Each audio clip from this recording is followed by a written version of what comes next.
see what are all the key terms we use in the stock market. Because if you know the terms, really I'm saying everything will be easier for you. Terms are very, very important. So let me go with the terms. So first thing is ask price. What is ask price? In the name of ask price, you can easily find out asking. For example, if you go to a shop, you're just going to ask, what is the price? What is the cost of that fruit? What is the cost of that watch? You're just going to ask them. So asking in the sense, you're just asking your price.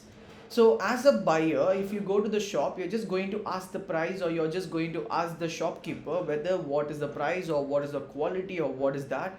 By asking, you're just going to buy.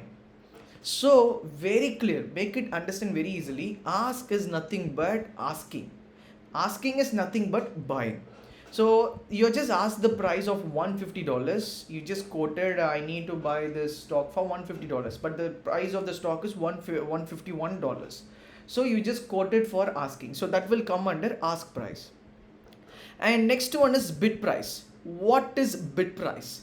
For example, I'm just like having a product. I'm just going to list this product somewhere. For example, for auction or anywhere.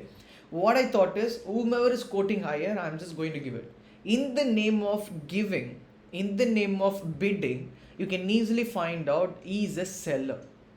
He's like indirectly selling the goods, or he's indirectly selling something. That's called the bidding. He's like bidded for $151. But I'm asking for $150.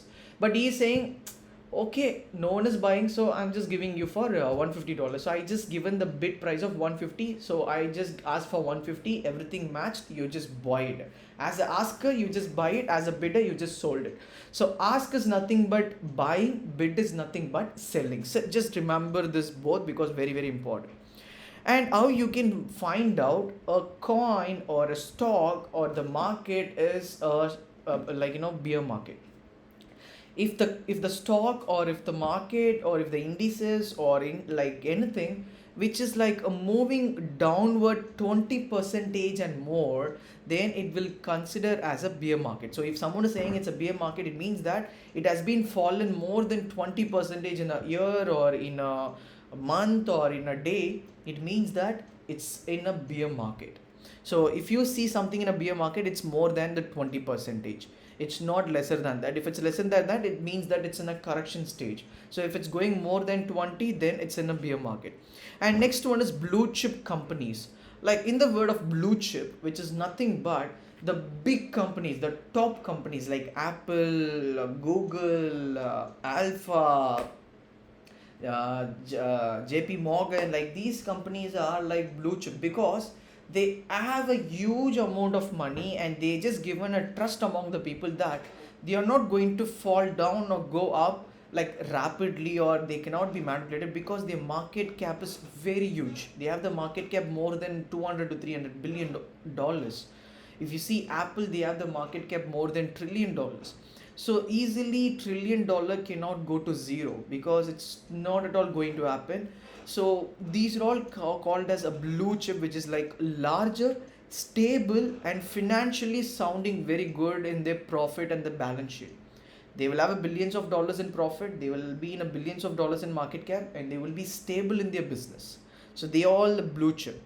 And how to find a bull market? If the coin or the stock or indices is pumping more than 20%, it's entered the bull. It's in a bull series. If it's going below than that, then it's in a correction stage. So bull market will come only if it's going up 20%. Bear market will come if it's like coming down 20%. So don't confuse this. 20% plus is going to be, my plus or minus is going to be the bear and bull market. Okay, that's all. Very easily. What is capital gain? Capital gain. What is capital gain? Just tell me, guys. Capital gain. In that word, you can easily find out the capital gained from the investment you just made. Because the word is very clear for you. Capital gain. You just gained some capital from the investment you just made. For example, You just bought the stock for $100 and you just sold it for $150. The gaining capital, what you just gained from that is $50.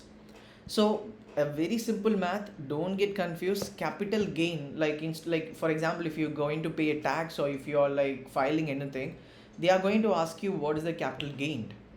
Capital gained is nothing but minus your investment. What is remaining? That's going to be gain. So when I'm buying for $100 and when I'm selling for $50, the remaining is going to be the $50. It's going to be the capital gain. So from that you're going to pay tax, or from that you're going to take whatever things you need, or you can buy even more stocks. Like it's going to be apart from you. Once again, let me drink some water.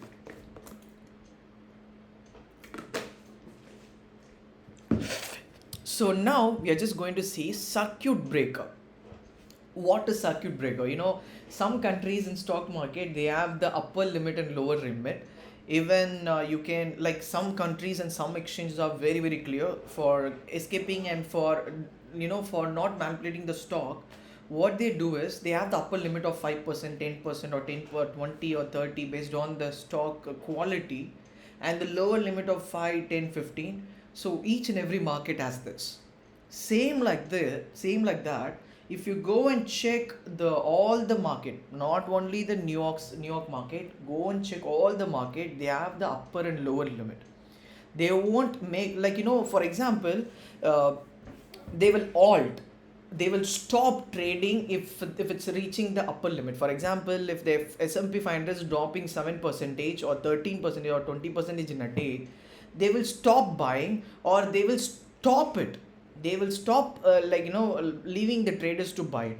That's going to be the lower limit. And if the market is moving 10 or 20% in a day, they will stop doing that, because if something is happening like this, they like whomever is doing that, they can crash the market.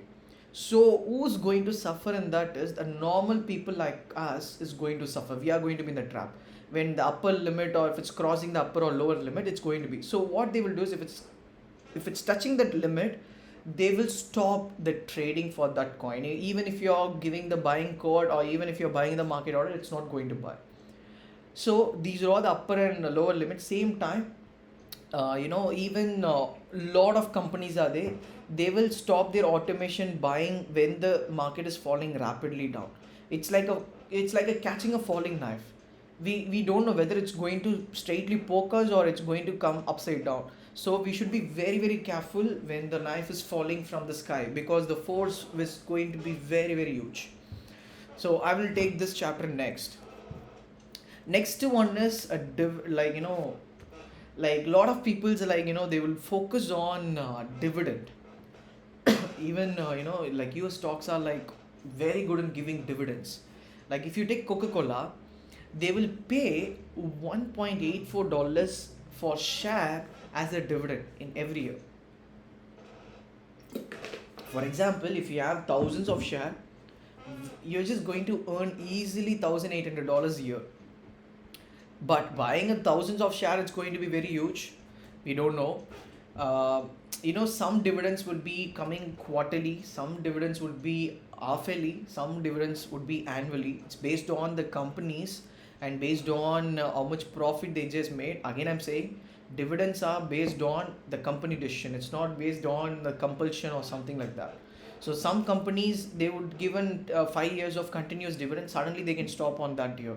So there is no guarantee that the company is going to give dividend or not. So it's like buying before and you're just hoping that they're going to give. If they're not giving, you're just going to make profit with whatever you're just going to hold. So your dividend is not a matter. Main matter is the company growth. If the company is growing, automatically with the profit they're just going to give it. If the company is not growing, you should be very very careful. So you should be very very careful in this. And next one is earning per share. Earning per share is nothing but the company profit divided by number of share outstanding. You need to divide this both. For example, here I just given the Apple EPS is like $6.57, which is like profit earned per each share.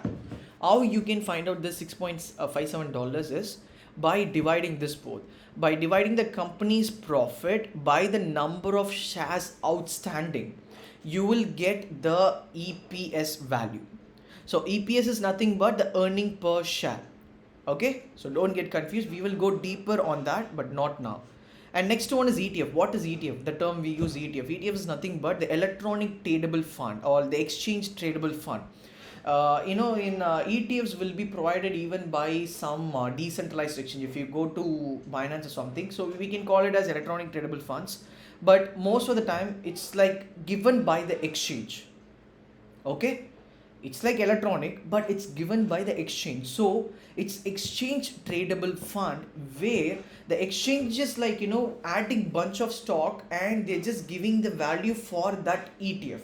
So the ETF price would be lower, like you're just going to pay like $10 or $20 to buy it, and they are just going to divide your money into 10 or 50, and they're just going to invest on the top 50 or 100 stock what they promised on that.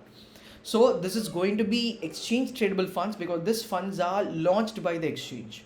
It's not launched by government or anyone. It's launched by the exchange. So it's totally beyond from the exchange.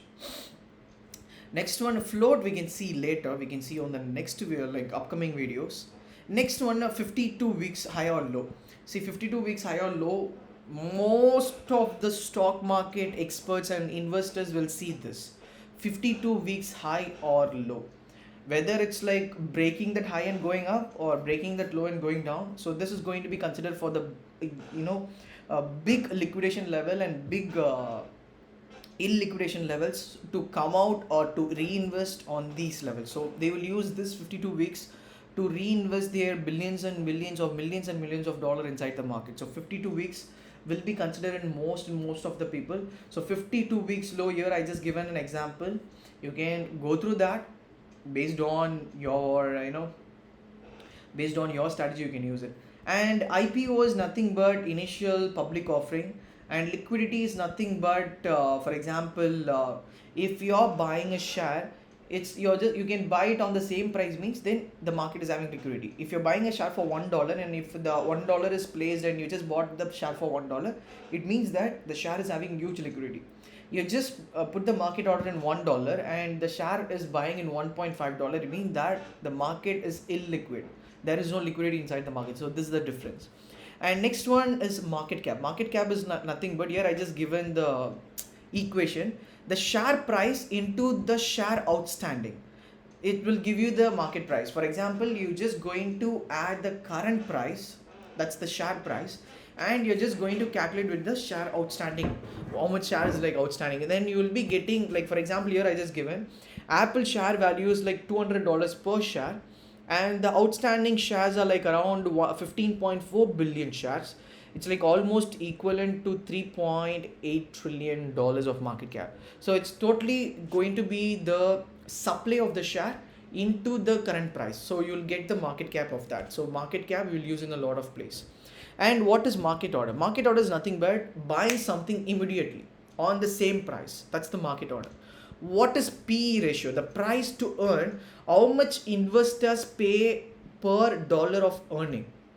For example, the stock price is trading at $100 and it has the EPF value of $5. Already I just shown you the calculation of EPS, which is like company profit divided by the outstanding share price, outstanding share. You will be getting this value. So you'll be like, it's like $5. It's equal to P of 20x, which is nothing but, which is like going to be $20 per $1 of earnings. So for PE ratio and all, I will explain you in a different video because it's a very big concept. There is a different videos there. It's going to come, so stay tuned. And next one is portfolio. Like portfolio you'll use in a normal term. Portfolio, like how much stocks, bonds and everything collectively you have on your portfolio. That's going to be portfolio. And short selling. What is short selling? You need to know this word. If, for example, if you want to, like market is going down, in that time period, if you want to make profit, you will be doing short selling. Okay. And next one is stop loss order is nothing but how much loss you are going to limit. For example, if the market is like reverse, like from the entry price you just made, you're just going to limit your loss. That's going to consider as stop loss. Next one, volatility. Volatility is nothing but market momentum.